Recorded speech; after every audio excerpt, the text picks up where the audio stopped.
쉬었죠? 예, 됐습니다. 다시 시작했죠? 예, 예, 그래요. 잘 쉬셨어요? 네. 10분 쉬는 것도요, 굉장히 저는 몸에 그 건강 회복에 도움이 되더라고요. 제가 강의를 하루 종일 야간까지 할 때가 있었어요. 아침 9시부터 저녁까지. 대학에 있을 때. 근데 그렇게 10분 쉬는 시간에 쉬고 나면요, 딱 필요 없고, 그때 푹 쉬어야 돼요. 그래서 이제 교육학에서는 원래 잘 듣기만 하면은 30-40% 기억을 하면 돼요. 그리고 쓰고, 중요한 거, 쓰고 필기하면서 들으면은 70-80%, 생활 속에 실천하면은 90% 100% 기억하면 돼요. 여러분, 교육학에 이게 그냥 객관적으로 분석해 놓은 겁니다. 그래서 여러분들 또 오늘 보니까 너무 잘 들어주세요. 근데 잘 들어지는데 사람이라는 게 머리에 한계가 있기 때문에 또 잊어버리잖아요. 그래서 30-40%라는 거예요. 그렇죠?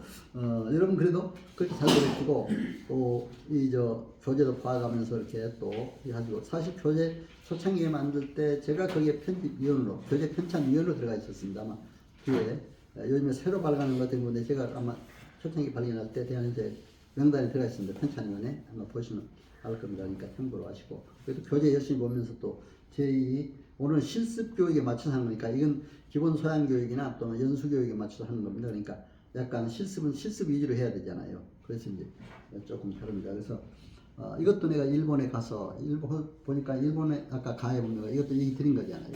근데 윤리 규정도 여기도 신의 성실의 원칙, 뭐 공정하는 원칙 다 들어있어. 우리 똑같아요. 우리하고 비슷해. 그렇죠? 그래서 내가 잠깐 원문을 그대로 일본의 행정서사라고 그래요. 아까 명칭 가지고 말씀하셨습니다만은 우리는 행정사 이렇게 부르고 있습니다. 근데 변호사 행정사. 근데 아까 이제 쉬는 시간에 어떤 명칭 개정. 그런데 이거는 다른 명칭 한다면 그럼 다른 자격사 전부 국가 전문 자격사로 이렇게 붙여버리는 그런 결론이 나와야 돼요. 그러니까 아마 이거는 조금 더 우리가 개정될 때까지는 좀 더 두고 보시고 완전히 될 때까지는 그렇게 하시고 참고로 해주시기 바랍니다. 그래서 이제 이 법에는 아까 이제 지금 일도 하고 있다 하는 걸 요거는 아까도 말씀드렸으니까 그냥 참고로 아까 일본 행사 연구하면서 했습니다. 다음으로 행정사의 이제 주요 기본 법률, 이것도 이제 아까 얘기했지만 우리가 이제 헌법부터 민법, 형법, 행정법 다 알아야 돼요. 사실은 행정기본법, 형법도 알아야 되겠더라고요. 영업정지 처분되면요 형사벌이 나와요. 벌금형까지. 벌금형 형사벌입니다. 형법을 모르고 그걸 대응 못해요. 행정심판하면서. 그렇죠? 그래서 우리가 행정사 시험에서 형법을 넣자 하는 의견도 많이 나옵니다. 참고로 알고 계시고, 예, 그 다음 이제 헌법도 우리 기본 문제잖아요. 그러니까 여러분들 이제 행정심판을 이걸 꼭 인용을 잘해야 돼요. 그렇죠? 헌법은 국민의 기본권을 보장하고 국가의 통치체제를 규정하는 국가의 기본법인 동시에 최고의 법입니다. 그렇죠? 기본 조직과 작용에 관한 최고의 법입니다. 이게 기본 소양교육 시간에 헌법이 많이 설명됩니다. 그리고 아예 정부 기관도 조직도 설명하고 이렇게 해요. 그러니까 실습교육 시간이기 때문에 제가 이렇게 넣어간다 해서 헌법에, 그렇다고 헌법에 들어가 있지 않다고 해서 국민의 권익이 침해되거나 그래도 안 돼요. 우리는 국민의 권익을 보호하는 입장입니다. 행사가. 그러니까 여러분들이 헌법에 규정도 안 되고 어디 침해를 받았다 하면 우리 행정사들이 이런 규정을 이용해야 돼요. 그렇죠? 여러분들이 헌법에 열거되지 아니한 이유로 국민의 권익을 침해해서는 안 되잖아요. 좋은 말이잖아요. 참고로 이렇게 이런 조항도 있다. 또 이제 행정조직법 이런 것도 다 이제 행정조직도 우리가 잘 알아야 돼요.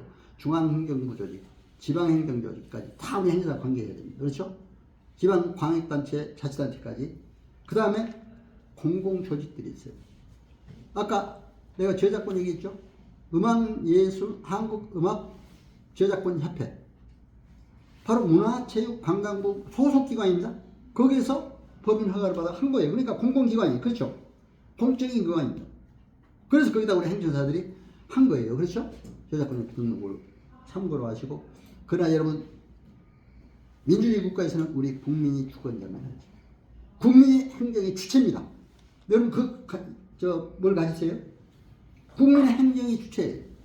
그렇다고 해서 국민 5천 몇백만 국민이 전부 행정기관이 될 수는 없잖아요. 그러니까 위임한 거예요. 우리 행정이. 여러분 그걸 아셔야 돼요. 그렇죠? 정부에 위임하고 지방자치단체 위임하고. 그렇죠? 그러니까 이 행정사라는 우리한테 그 업무가 위임되면 그런 것도 우리가 이제 알아야 된다. 국민의 행정 그렇잖아요. 주체이기 때문에. 여러분 그런 개념은 명확하게 알고 나가야 된다 해서 말씀을 드립니다. 그리고 이제 또 다음에 민법도 알아야 될 게 아까 계약법도 얘기했습니다만 민법 충칙도 아까 신의성실의 원칙 이런 게 전부 국민윤리 자세에 들어가 있다. 그렇죠? 각 변호사단체, 회계사, 시험사 다 알아보니까 그게 다 신의성실의 원칙, 권력남용 금지의 원칙 다 들어가 있어요. 민법에 있는 게. 그리고 행정기본법에도 기본법의 기관에 관해서 민법을 준용한다 이렇게 됐어요. 민법도 알아야 돼요. 제가 사법고시 공부할 때 보니까 민법이 제일 범위가 넓어요. 총칙, 물권법, 채권법, 친족법, 상속법. 민법 공부하면 그게 굉장히 힘들어요. 대학에서 그러니까 민법 강의를 한 3년간, 거의 2, 3년간 들어요. 헌법은 뭐 한 학기 정도로 끝내고 뭐 많이야 1년 정도. 그렇죠? 행정법도 한 1년 정도 두 학기 정도 하는데 민법은 그렇게 오래 합니다, 사실. 형법도 사실 중요한데 그래서 아까 우리 형법도 이제 알아야 돼서 말씀드립니다만 민법의 단독행위도 우리가 해야 되지. 뭐 재단법인 설립행위가 민법상 단독행위 이건 우리 많이 저도 많이 했습니다. 재단법인 설립 그렇죠? 아까 계약 관계는 말씀드렸죠. 그러나 공법적인 계약도 행정사 관계해야 돼. 공법상 계약은 뭐가 있습니까? 예를 들면 서울시와 요즘에 지방자치단체와 어떤 공법상 협약을 한다. 서로 도시를 합친다. 뭐 별게 다 나오잖아요. 도로를 서로 어떻게 할 것인가. 그렇죠? 공법상 계약입니다. 그런 계약에도 행정사가 관계할 수 있다. 그렇죠? 그러니까 여러분들이 행사 일이 얼마나 중요하고 많습니까? 국가를 위해서. 또 이제 합동행위, 사단법인 설립행위. 사단법인은 합동행위입니다. 근데 민법상 보세요. 사단법인, 재단법인 설립은 비영리법인이고 공익법인입니다. 그런데 비영리법인, 공익법인, 민법이 어떻게 되어 있습니까? 행정관청에 허가를 얻어서 설립한다 이렇게 됐어요. 그러니까 분명히 행정사 문제잖아요. 그렇죠? 행정관청에 허가를. 여러분 그걸 아셔야 돼요. 자, 상법상 법인은 뭐가 있습니까? 주식회사, 많은, 그렇죠? 기업들, 한명회사, 합자회사, 유한회사. 상법도 알아야 되니까, 그렇죠? 상법상의 법인 설립은 어떻게 하도록 되어 있습니까? 자, 누가 한번 아십니까? 등기함으로 설립한다. 여러분, 예? 그렇죠? 잘 아시네, 그렇죠? 등기함으로 설립한다고 해요. 그러면 그건 우리가 행정사가 하는 게 아니고 어디에? 변호사, 법무사들이 주로 해요. 그러니까 법무사가 등기 업무를 하니까, 그렇죠? 여러분 그런 것도 명확하게 하려면 민법, 상법도 알아야 되잖아요. 그러니까 우리 행정사는 정말 만능박사가 돼야 되겠다 저는 그렇게 생각하는 거예요. 이게 저는 참 고시, 사법고시 공부, 행정고시 공부했던 게 지금 생각하면 그게 너무 도움이 돼요. 행정사는 사실 다양하게 많은 법을 적용하는데 도움이 돼서 말씀드립니다. 자, 다음으로. 그리고 이제 행정기본법 이것도 뭐 이것만 가지고도 저는 이제 기본법 처음에 제정할 때부터 참가한 분이 우리 행정사회에 와서 한 열흘 14일 강의를 했어요. 저는 그걸 다 들었어요. 일부러. 행정기법 알지만 다 들었어요. 그 제정 절차와 제정 그 어떻게 되느냐 40개조로 되어 있는데 2021년도 9월달에 시행이 됐잖아요. 근데 그날 다 시행이 된 게 아니고 2년 후에 시행되고 있어요. 작년에 시행된 것도 있어요. 예를 들면 재심제도가 행정에서 인정되느냐 안 되느냐 이거는 좀 더 시간을 두고 해서 그러면 그렇게 되어 있습니다. 행정기본법은 행정기본법 제1조의 목적이 뭡니까? 이 법은 기본사항을 규정하여 행정의 민주성과 적법성 그렇죠? 보호하고 적정성과 효율성을 향상시키는 이런 법이라고 딱 되어 있잖아요. 그리고 국민의 권익보호에 임하잖아요. 국민의 권익보호잖아요. 모두 행정도 그렇죠? 우리 행정사법 일종의 목표가 같잖아요. 국민의 편익을 위한. 근데 제가 행정심판법이나 또는 행정절차법이나 민원행정 처리에 관한 법도 전부 목적이 국민 권익보호에 있습니다. 여러분 그걸 아셔야 돼요. 다 법이 행정에 관한 법이 다 그게 행정에 관한 법이에요. 그렇죠? 그렇기 때문에 여러분 참고로 하시고 이렇게 보면 됩니다. 자, 예. 근데 이제 여러분 여기는 내가 이제 왜 구체적으로 설명하냐면 행정심판 쓸 때 이게 꼭 적용이 필요해요. 이걸 해야 돼요. 행정법에 있는데 행정기본법에 와서 더 구체적으로 설명을 잘했습니다. 자, 법칙 행정은 반드시 법에 적용이 안 하느냐. 그런데 제가 행정기관에서 법을 적용할 때는 단순한 그 한 가지 법만 적용돼요. 예를 들면 공인중개사에서 업무 정리시킬 때 공인중개사법만 가지고 적용을 해요. 그런데 공인중개사법 어떻게 됩니까? 보수를 과다하게 받아도 영업정지 처분을 할 수가 있어요. 그렇죠? 또 다른 어떤 잘못된 행위를 했어도 영업정지 처분을 받을 수가 있어요. 그럼 그 단순한 법으로 행정 공무원들은 그렇게 해요. 저도 공무원 생활했지만 여러분 공무원 할 때 그러니까 행정기본법에서는 적극 행정이라고 요즘에 많이 나옵니다. 행정 적극 행정 규정하고 있어요. 국민의 권익을 위해서라면 자기가 피해가 오더라도 적극 행정을 해야 한다. 그렇죠? 국민의 권익을 편해서 해야 된다. 근데 되게 공무원 생활할 때는 안 그래요. 안일하게. 그렇죠? 괜히 그렇게 잘못하다가 자기가 오히려 걸릴 수도 있잖아요. 그러니까 그냥 편하게 그냥 그 법대로 하는 거예요. 그러니까 공익에서도 좀 잘못했다 하면 거야. 그 법대로 하면 영업 정지예요. 그렇죠? 그렇게 나와요. 그런 걸 아셔야 돼. 그런 때 우리가 행정 심판할 때 그걸 잘 적용해야 돼요. 이런 법들을. 그렇죠? 법치행정. 헌법계, 국민권익법. 또 민법의 신의성실 원칙에 권력 남용이 되느냐 안 되느냐. 그렇죠? 무사 안일하게 적극 행정을 하지 않고 무사 안일하게 행정했느냐. 이런 것까지 다 하면요. 진짜 이길 수 있어요. 다 했던 것도. 그렇죠? 행정기관이 한번 여러분 잘 생각해 보세요. 그래서 이런 것을 붙여주는 겁니다. 평등의 원칙. 평등의 원칙도 어때요? 형식적 평등과 실질적 평등이 있어요. 자유민주주의 국가의 평등권은 실질적 평등입니다. 공산주의 사회주의 국가는 형식적 평등이에요. 왜? 똑같아요. 배급도 똑같이 주잖아요. 공산주의 국가. 그러니까 똑같이 못 살더라고요. 제가 공산주의 국가 다 되게봤어요. 러시아나 중국, 북한. 그렇죠? 다 이렇게 몇 번씩 가봤습니다. 그렇기 때문에 거기 가보면 전부 못 살아요. 다 못 살아요. 자유민주국가는 실질주의 평등이에요. 그 뭐예요? 가장 이해하기 쉽게 우리 여성분들이 오시는데 병역 의무가 여성에게 의무 복무제입니까? 아니면 지원제입니까? 지원제죠. 남성에게는. 의무죠. 그럼 그게 차별입니까? 네? 차별이 아니죠. 실질적 평등이에요. 왜? 여성은 가정사진도 돌봐야 되고 자녀도 그렇죠. 보호해야 되고 하기 때문에 지원하는 거예요. 그렇죠. 남자는 의무적으로 군대에 가게 하는 거예요. 평등권이에요. 그것도 위반된 게 아니에요. 저는 여성사관학교에 가서 많이 가르쳤어요. 가르쳐보면 전부 지원해서 여군이 좋아서 왔대. 여군 장교가 좋아서 오고 그렇잖아요. 그러니까 절대로 이거는 그 돈 많은 사람에게는 뭐예요? 세금을 많이 부여하고 적은 사람 조금 부여하고 오히려 복지 혜택을 주고 이런 게 차등입니까? 아니잖아요. 똑같이 차등이에요. 실질적 평등. 그러니까 이런 개념도 잘 알고 써야 돼요. 자, 그럼 우리가 행정기관에 어떤 걸 했을 때 평등권 위반돼서 돈 받는 사람한테는 돈만 인허가 해주고 돈 없다고 이 사람한테는 무시하고 만약 그러면 가만히 있겠어요? 그렇죠? 절대로는 안 되죠. 그런 걸 우리가 잘 찾아야 돼요. 똑같은 조건인데 안 해줄 때 그건 자기구속의 원칙도 어긋나요. 여기 자기구속의 원칙 있죠? 행정 자기구속의 원칙. 동일한 사건에 대해서는 똑같이 하도록 되어 있습니다. 근데 어떤 사람은 법인 인허가를 내줬는데 어떤 사람은 똑같은 조건인데 안 해줬어. 그럼 어떻게 돼요? 안 되잖아요. 그것도 잘 봐야 돼요. 그래서 자기구속의 원칙. 성실하고 아까 권한남 이건 말씀 여러 번 드렸습니다. 신뢰고 서로 신뢰가 중요한 거예요. 사실은 믿음이 중요하더라고요. 서로 믿고 사는 게 중요해요. 행정할 때 국민과 고객과 믿음의 관계가 먼저 회복돼야 돼요. 신뢰 관계가. 이따 이제 컨설팅 시간에도 좀 잠깐 얘기하겠습니다. 지금 믿음 신뢰가 가장 중요하더라고요. 제가 보니까 그래요. 제 이름이 너는 감사해. 완전할 완자 믿을 수 있자거든요. 여러분 완전히 믿고 대하셔도 돼. 그렇죠? 웃기라고 한번 한 얘기입니다.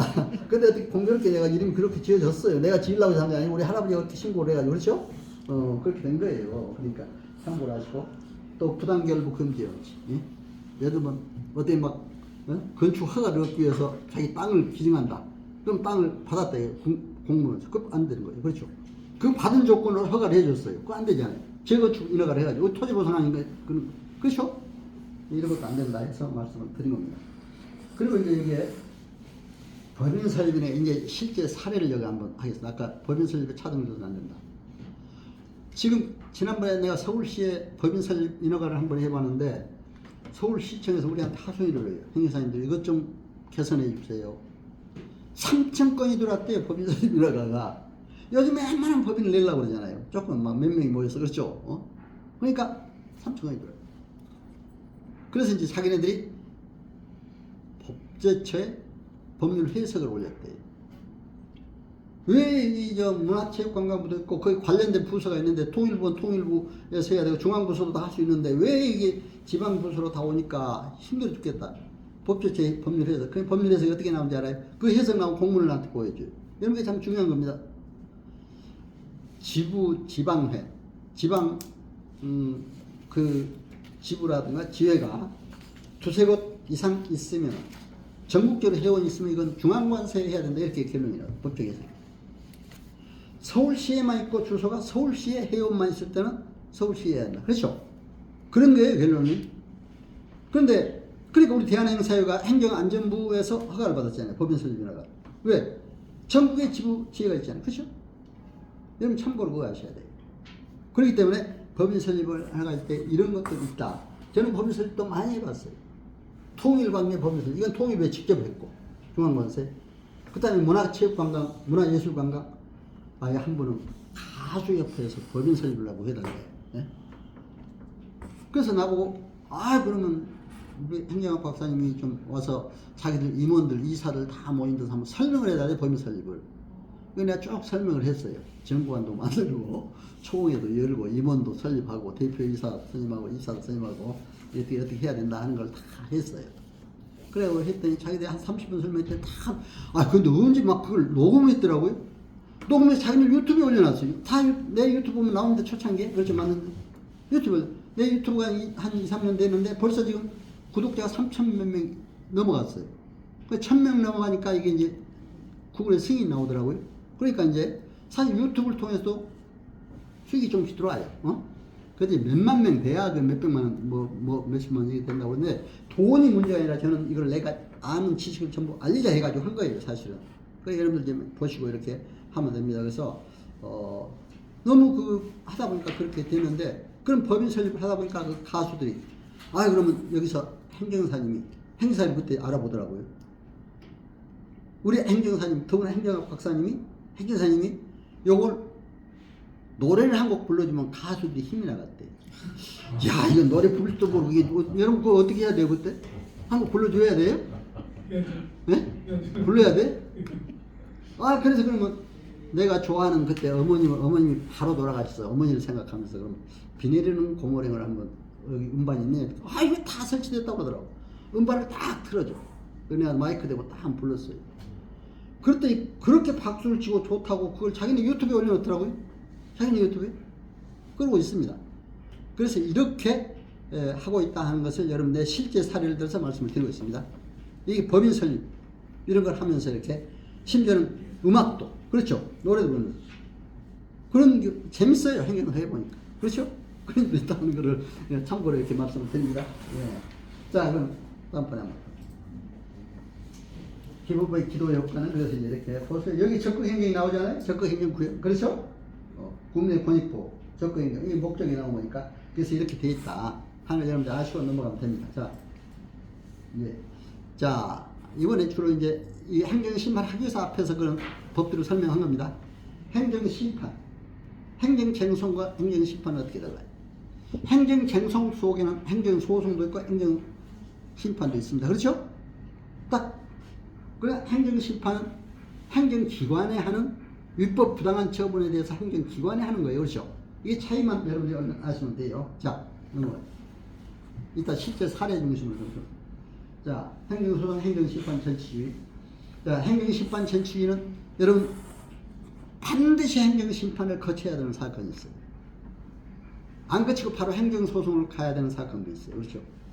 그런데 이제 우리가 행정심판법은 임의적 행정심판, 전치주의가 일반적인 견해예요. 임의적 행정소송도 가도 좋고 먼저 행정심판을 해도 좋고 먼저 행정소송을 해도 좋고 근데 반드시 행정심판을 먼저 거쳐야 되는 사건이 있어요. 어떤 겁니까? 혹시 아세요? 지난번에 행정심판 강의 들었죠? 여기서. 그때 뭐라고요? 그런 얘기 안 해요? 자, 반드시 국세관계, 세금관계, 노무관계, 노상, 그렇죠? 노동심판이네. 완전히 가야 돼. 국세심판이네. 반드시 먼저 거쳐야 돼. 공무원 징계 문제, 행정심판에 가야 돼. 그렇죠? 그 다음에 일반적인 문제가 한 가지가 있어요. 반드시 행정심판을 먼저 거쳐야 돼. 뭐가 있습니까?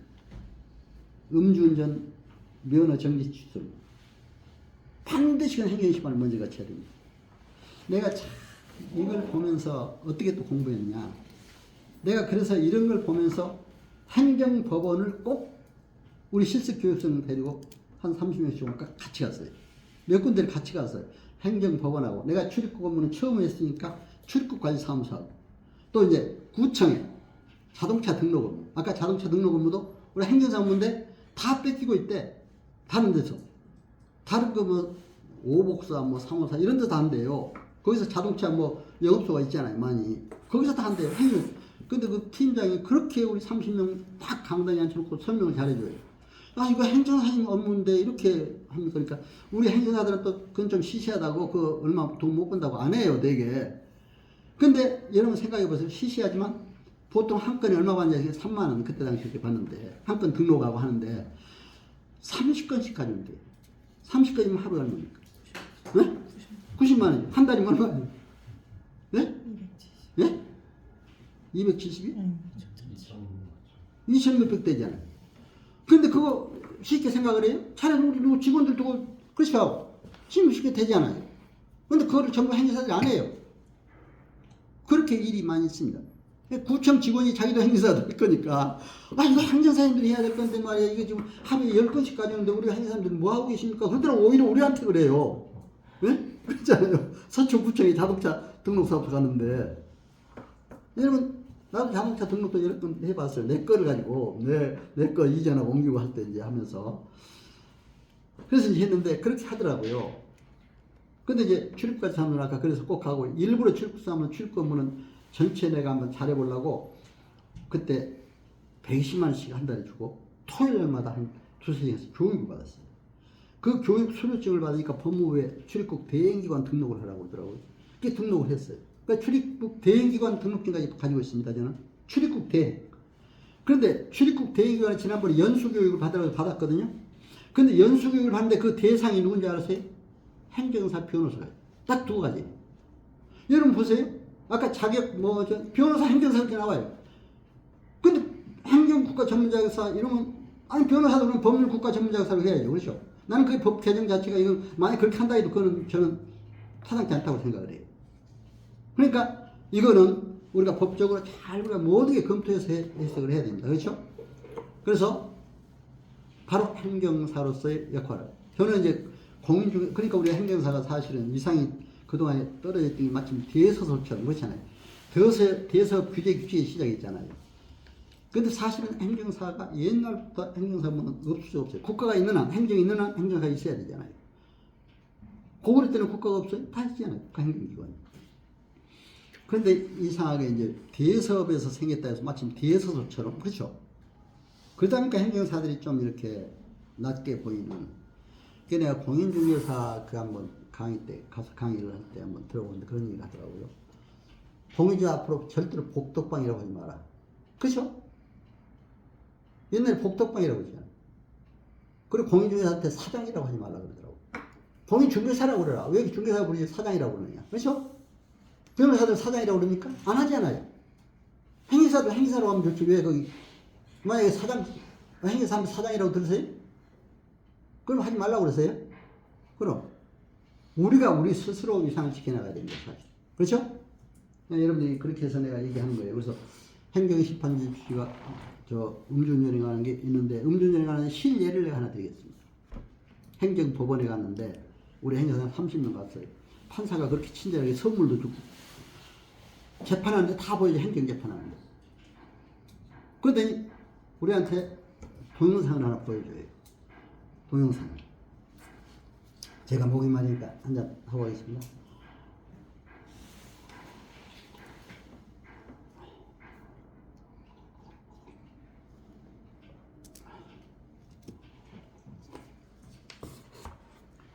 동영상이 어떤 거냐 하면은 어떤 사람이 술을 잔뜩 먹고 대리운전 기사를 하나 불렀어요. 대리운전 기사가 그 사람을 싣고 가는데 처음에 이제 자기가 약정한 금액보다도 훨씬 더 먼 거리를 가니까 돈을 좀 더 주시오 그랬어요. 그러니까 그 차 주인은 왜 나하고 얼마에 약속했는데 왜 더 달라고 그러느냐. 못 주겠다. 둘이 싸움이 벌어졌네. 그러니까 어떻게 하겠어. 화가 나니까 운전기사가 그럼 당신 마음대로 하고 내려버렸어. 거기서. 중간에 놔두고. 그러니까 술 먹은 주인, 차 주인이 운전대 앞에 앉아서 한번 자기가 해볼까 하고 그런지 뭐 거기서 한번 뭐 해보는지 모르지만 그 아주 이렇게 흔드는 동안에 경찰관이 있다고 하죠. 붙들어. 딱 음주 측정을 했어요. 그렇죠. 여러분 음주 뭐 했을 때 음주 측정해서 저 응하지 안 해도 그 법에 걸립니다. 이번에도 나왔죠. 측정을 해보니까 취소 기준. 그때 당시에는 0.1 뭐 얼마 이상인가 취소받은 취소 기준이 훨씬 넘었어요. 그러니까 운전면허로 취소됐네, 그 사람이. 그러니까 이제 이 사람이 행정심판 전치주의에서 음주운전은 행정심판을 당연히 먼저 거쳐야 되잖아요. 그러니까 먼저 했어요. 먼저 했는데 행정심판에서 쳤어요. 그 행정심판의 증거를 소송에서는 패소라고 그러지만 기각재개라고 합니다. 기각재개를 당했어요. 그러니까 이 사람이 이제 억울하니까 소송을 또 했어요. 소송을 해가지고 그 운전사한테, 행정기사한테 전화를 했어요. 내가 지금 당신이 내려준 그 자리에서 한 발짝도 운전을 안 하고 핸들을 잡다가 내가 걸려서 이렇게 취소가 됐다. 여러분 꼭 좀 나한테 와서 해달라. 그래서 그 사람이 와서 입증을 했어요. 사진 찍어서 보여주면서 당신 여기에 내려주지 않느냐. 이것만 입증해달라. 그러니까 제가 내려준 자리가 맞거든요. 그러니까 사실대로 얘기한 거예요. 잠깐 또 위증이 되잖아요. 거짓말하면. 딱 입증. 그래서 법원에서는 어떻게 했어요? 승소 판결을 했어요. 그래서 그냥 막 기뻐서 날뛰는 모습 볼 수가 있습니다. 여러분 보니까 여기서 두 가지가 있잖아요. 음주운전에 관한 건 필요적 행정심판 전치가 적용된다. 쳤죠. 그렇죠? 행정심판을 했지만 졌다. 거기서는 왜? 증거를 제대로 진술을 못했기 때문에. 왜? 행정심판 대리권이 있어가지고 행정사가 막 가서 하고 했으면 그 가능할 수도 있어요. 그렇죠? 그게 안 됐기 때문에. 대리권 행사를 못했기 때문에. 그러나 행정심판 대리권도 우리가 중앙행정심판위원회 허가를 얻으면 된다. 이런 것도 있어요. 그런데 지금 그게 우리는 아직 그게 앞으로 그게 이제 돼야 된다. 근데 일본에 가서 보니까 일본 행사는 대리권이 딱 규정이 돼 있어요. 그런데 거기도 이제 행정사들 전체의 대리권이 주어지는 게 아니에요. 행정사 대리권을 주기 위해서 특별 교육을 시키더라고요. 행정심판에 관한 아주 실제 수업 교육에서 거기에 합격한 사람들한테 행정심판 대리권이 주어져요. 그래서 그렇게 특화된 행정심판 대리권이 주어집니다. 그러니까 우리도 왜 그러냐면 행정심판 대리권에는 사법적인 일 있잖아요. 소송, 행정심판인 사실 소송 절차나 거의 비슷하잖아요. 그러니까 이제 그런 거예요. 그래서 그렇게 해서 해요. 그래서 우리도 그런 절차를 해서라도 나는 하라 그렇게 주장을 해요. 행정심판 대리권. 그래서 지난번에 개정할 때도 우리가 굉장히 법조사법위원회에서 만나서 많이 그런 얘기 했습니다. 그런데 그게 이제 이번에 그런데 사실 개정할 때 그런 걸 중심으로 개정을 해야지 뭐 딴 무슨 명칭 그냥 그렇잖아요. 대서사라고만 안 하면 돼. 행정사라고 하는 게 왜 그게 그렇잖아요. 그걸 앞으로 알려야 돼요. 행정사는. 그래서 우리가 그렇게 여러분들이 아마 이건 나는 뭐 누구 내 사적으로 개인적으로 하는 게 아니라 행정사를 위해서도 이렇게 각 자기사처럼 변호사, 세무사, 다 노무사 그렇죠? 행정사 종이 중에서 그렇지 않아요. 그래서 이제 그렇게 하는 게 좋지 않느냐 제가 이렇게 해서 말씀드립니다. 자, 그럼 넘어가시죠. 대리권 문제 지금 제가 말씀드렸기 때문에 원래 이제 중앙행정심판에 허가를 받으면 된다고 되어 있잖아요. 대리권에. 그런데 지금 허가 받아서 하려면 또 절차가 있고 하니까 누가 되게 허가 안 받고 그냥 다 본인 이름으로 대리권이 있고 없고는 차이가 있는 게 대리권이 있으면 행정사가 써서 본인의 대리에서 행정사 이름으로 내요. 그렇지 않아요. 내고 행사 이름으로 가서 할 수가 있어요. 그런데 대리권이 없을 때는 본인 이름으로 내주고 행정사는 업무 서류만 이렇게 그렇잖아요. 그런 게 이제 차이가 있다. 그래서 나갑니다. 자. 그래서 행정심판은 취소심판, 무효확인심판, 의무행위심판, 또 행정소송, 행정쟁송이 이렇게 있는데 사실은 무효확인심판인데 이게 우리 취소심판이 대부분입니다.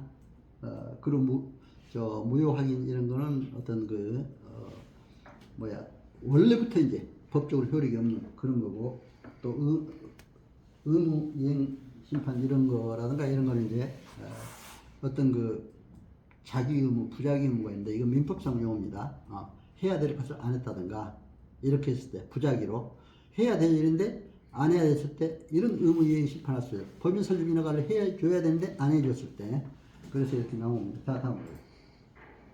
청구기간, 아까 내가 이런 말씀드렸죠. 행정처분이 있은 날로부터 180일, 있음을 안 날로부터 90일. 이건 여러분 외워두세요, 머릿속에.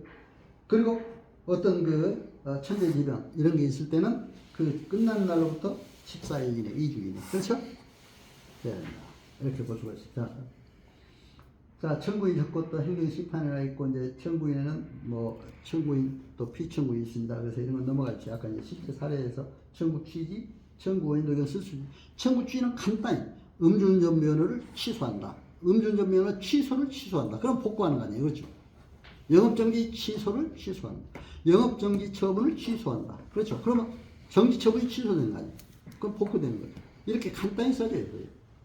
청구 원인에서 이제 여러 가지 다 사실관계도 법관계 종합적으로 써야 돼요. 그러니까 여기서 잘 써야 돼요. 그렇죠? 사실관계에서 써야 돼. 몇월 며칠 내가 영업정지 처분을 받았다. 면허정지 처분을 받았다. 그렇죠? 법적으로 아까 행정기본법에 따라서 원칙들을 다 법행정에 어긋나느냐 안 했느냐, 그렇죠? 헌법에 어긋나느냐, 행정기본법에 어긋나느냐 안 했느냐, 이런 걸 잘 써주면은 거기에서 이길 수가 있어요. 그렇죠? 평등의 원칙에 어긋나지 않느냐, 또 기타 구속의 원칙, 자기 구속의 원칙, 그렇죠? 이런 걸 다 검토했으면 다 이길 수가 있습니다. 자, 그렇게 해서. 그래서 내가 이제 한번 실질적으로 한 사건, 그래서 여기다 여러분 개인정보보호법상 개인 이름 쓰면 안 돼요. 여러분들이 누구한테 어디 발표할 때는. 그렇죠? 그 사람 전화번호 쓰면 안 돼요. 그 사람 또 어디 뭘 해도 안 돼요. 그러나 이제 우리가 공익에 필요할 때는 이제 하지만 이거는 우리가 교육상 필요할 때는 굳이 그거 안 써도 여러분들이 알려주면 되잖아요. 그렇죠?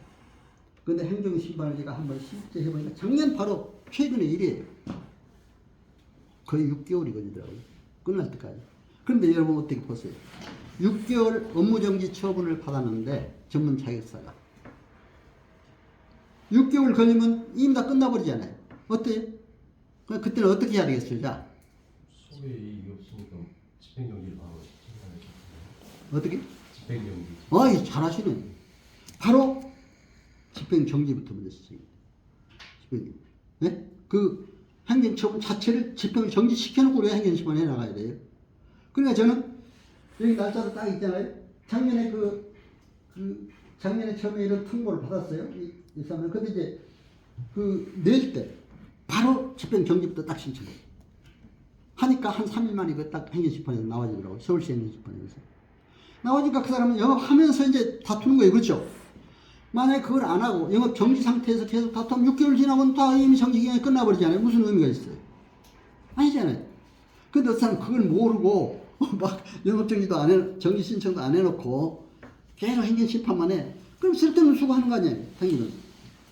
끝나봐야 인용계획을 받아봐야 이미 정지기간이 끝나고. 그렇잖아요. 그러니까 여러분 이런 것도 잘 알아야 됩니다.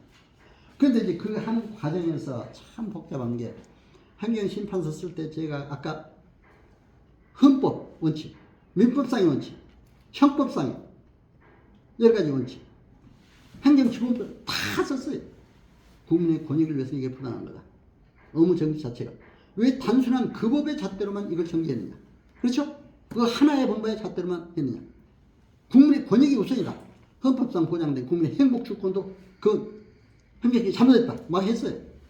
그러니까 다 그 증거를 해서 냈어요. 그러니까 그 증거가 또 저쪽으로 딱 가더라고요. 이제 구청에서 먼저 행정처분이 나오잖아요. 구청이나 시군구청에서 나오고. 거기서 또 답변서를 보내요. 답변서를 또 거기에 자기들은 옳다고 이제 자기들이 한 걸 타당하다고 보내죠. 보내면 또 행정심판에서 우리한테 그 답변서가 와요. 거기서 타당하다고 안 되면 그때 또 증거를 잘 내야 돼요. 그때 저희들이 증거를 또 잘 내요. 증거가 있느냐. 이런 증거가. 그랬더니 마침 녹취록이 있대요. 한번 여러분 녹취도 잘 해줘야 돼요. 법적으로 문제되는 거는 남의 녹음도 함부로 하면 안 돼요. 그렇죠. 그것도 정보보호법에 걸려요. 아까 개인정보법이 민간자격사 하는데 그렇죠. 그러나 자기하고 관련된 사건은 녹취를 해줘야 돼요. 문제될 것 같은 건. 그렇죠. 근데 그 사람이 다행히 녹취를 했어. 한 게 있었어요. 있느냐 하니까. 근데 녹취를 만약 지워버렸으면 어떻게 안 되잖아요. 어떻게 했는지 알아요? 이 보수 문제는 전문 자격사님이 요구한 것도 아니고, 자기가 스스로 너무 수고해서, 컨설팅, 용어를 그렇지 않아요? 컨설팅 식으로 이렇게 막 수고해서 해주셨기 때문에 자기가 자진해서 주었습니다 하는 딱 녹취록이 있어요. 그래서 제가 딱 속기사한테 가서 녹취록이 딱 이제 입증되는 서류가 있어요. 그 녹취록. 응? 그 되면 그거는 하나의 공증 서류가 돼요. 증거 서류가 돼요. 그걸 딱 제출했어요. 서울시 행정지판에. 결정적이더라고요. 증거가 되니까. 그렇죠? 물론 이제 그 행정심판, 아까 헌법상의 문제 그런 것도 다 했는데, 그런 걸 보고 다 이제 잘하다고 했는데, 그렇게 해가지고 딱 하는데, 한 5개월, 6개월 지나니까 이제 딱 그 결과가 오는데, 처음에는 이제 그 결과는 문서로 보낸다고 그래요. 근데 문서로 보내면 14일 전이니까, 이제 문자상으로 먼저 보낸다고 하면서 행정심판 인용재결입니다. 근데 그 전문 자격사는 인용재결이라는 말도 잘 모르는 경우가 있어요. 그렇죠? 인용재결이 뭐냐. 그러니까 뭐 기뻐하지도 않고 그러더라고요. 그래서 인용재결이 뭐냐고 물어보고 이겼다는 거다. 승소했다는 거다. 행정심판이 이겼다는 거다. 그러니까 막 뛸듯이 기뻐요. 여러분, 그런 게 있습니다. 한 5개월 뒤에. 그러니까 다 회복이 됐잖아요. 그런데 그때요, 우리가 행정 공무원을 상대로 당신 왜 이렇게 했냐, 우리가 문제를 제기할 수가 있어요. 그런데 그게 제기하면 괜히 또 다음에 그 전문자가 또 행정이랑 관계가 나쁘면 안 되니까 그냥 놔둬버린 거예요.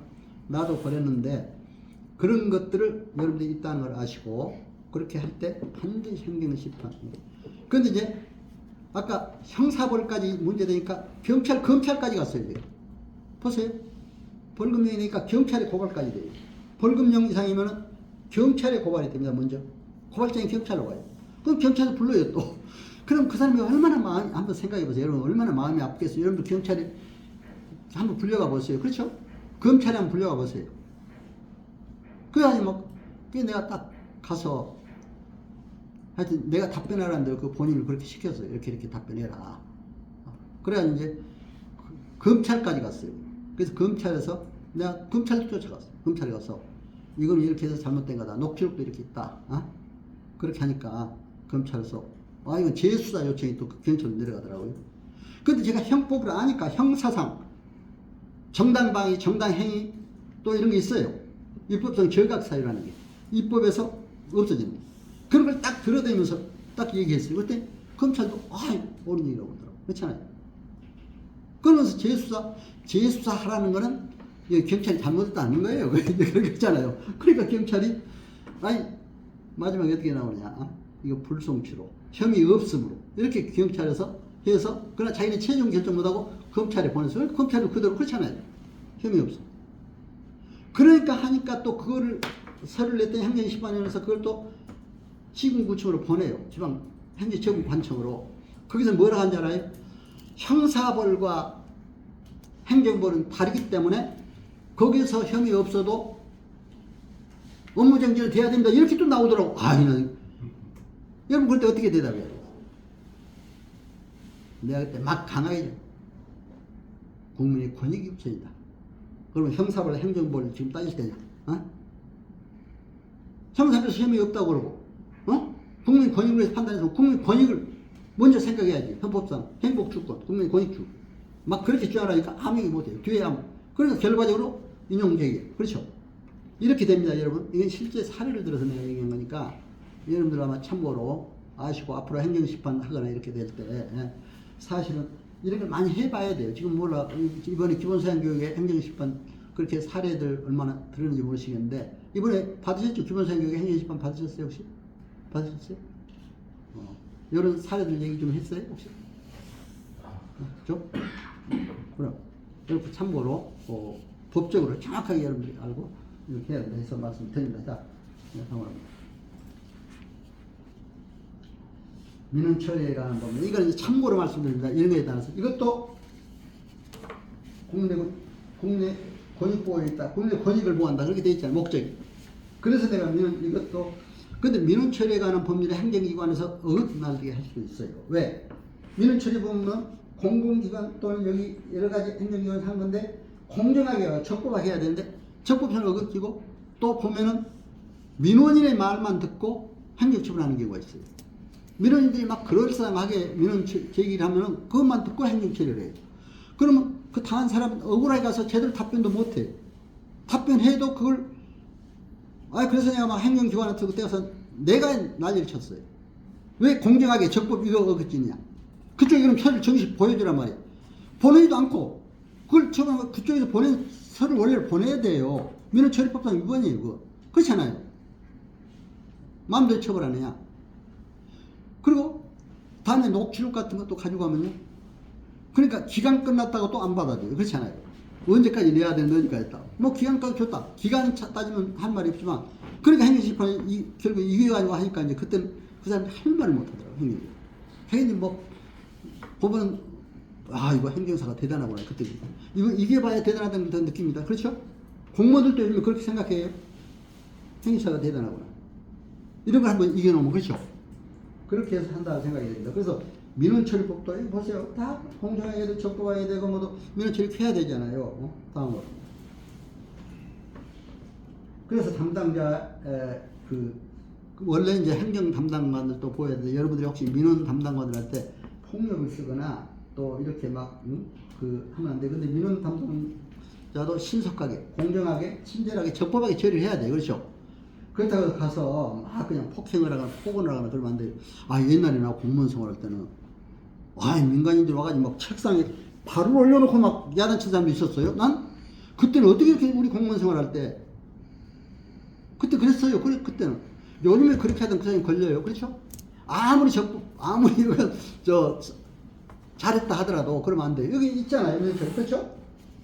절대로 폭행을 하지 않아요. 공무원들한테 가서 좋은 말로 이렇게 해야 돼요. 그렇죠? 폭행하지 마시고.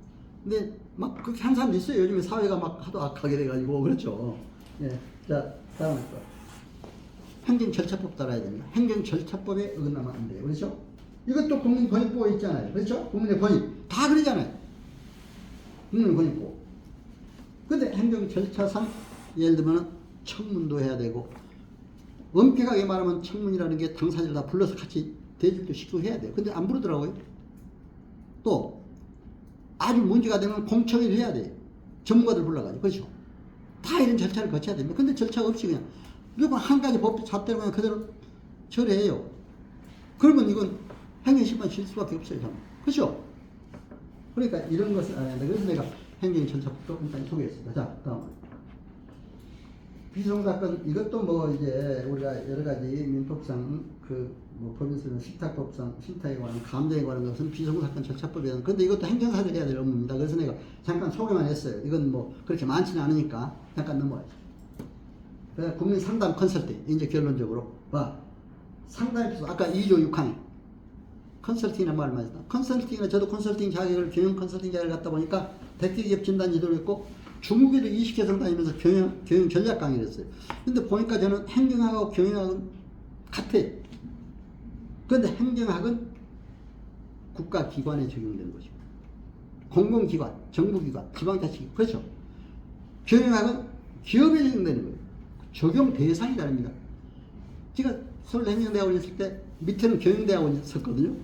배우는 과목이 똑같아요. 근데 거기는 부르기를, 우리는 조직행정론, 거기는 우리는 조직행정론 하면 거기는 조직관리론 그러더라고요. 우리는 인사행정론 하면 인사관리론, 재무행정론 하면 재무관리론. 부르는 것만 다르지 내용은 똑같아요. 그렇죠? 그러니까 행정학 박사, 경영학 박사, 경제학 박사를 그때 초창기에 경영 컨설팅 자격을 주었어요. 시험 보고 저도 그때 했는데 시험은 또 형식적으로 보라고 그러더라고요. 시험 봐서 이제 학교 가니까 주더라고요. 그 박사들. 그래서 이제 받았는데 그러다 보니까 저는 이건 행정사람들 상담에 필요한 컨설팅을 잘할 수 있다 이런 생각이 들더라고요. 경영 컨설팅 자격이. 그래서 오는 사람을 잘 상담을 해줘야 된다. 상담이라는 뭡니까? 진단해서 지도해 주는 거 간단해요. 의사가 컨설팅 한다는 겁니다. 진단해서 치료해 주는 거잖아요. 자, 우리 행정사가 고객이 오면은 진단해서 그 업무를 진단해서 해결해 주는 거거든요. 그렇죠? 그게 바로 컨설팅의 얘기를 들어보고, 그렇죠? 간단히 뭐 어렵게 생각할 거 없습니다. 그래서 그건 국제노동기구에서 또 컨설팅 제목을 이렇게 진단해서 조직을 갖다 향상시키는 그런 걸 하고 있습니다. 그 다음으로. 그래서 이거는 뭐 여러분들 다 이제 아시는 거니까 이제 실제 등록할 때 우리가 이제 컨설팅에서 이런 것도 이제 잘 여러분 아셔야 돼요. 자격증 취득하면 벌써 법정교육, 실무교육 교육을 받잖아요. 그래서 이제 구청에 신고하면은 이제 행정사 어떤 사업자 행정 등록 필증이 와요. 그러면 사업자 등록을 해야 돼. 반드시. 어떤 사람 사업자 등록 안 하고 하는 경우가 있어요. 근데 사업자 등록 반드시 해야 됩니다. 왜냐면 그러면 잘못하면 조세법, 세법, 그러자 고세법에 지방세법에 또 안 되니까 위험해요. 그리고 이제 중앙 대행기관 등록. 이거는 이제 출입국 내가 대행기관 등록했다고 하죠. 이것도 해야 되고 행여자 등록 또 이것은 행여자 해야만이 행여자 할 수가 있어요. 정식 회원이 돼야. 그렇죠? 그 다음에 상담, 계약. 또 업무 처리부터 작성해서 구청에다 제시. 나는 구청에다 여러 번 냈습니다. 근데 요즘엔 내라고 별로 안 하더라고요.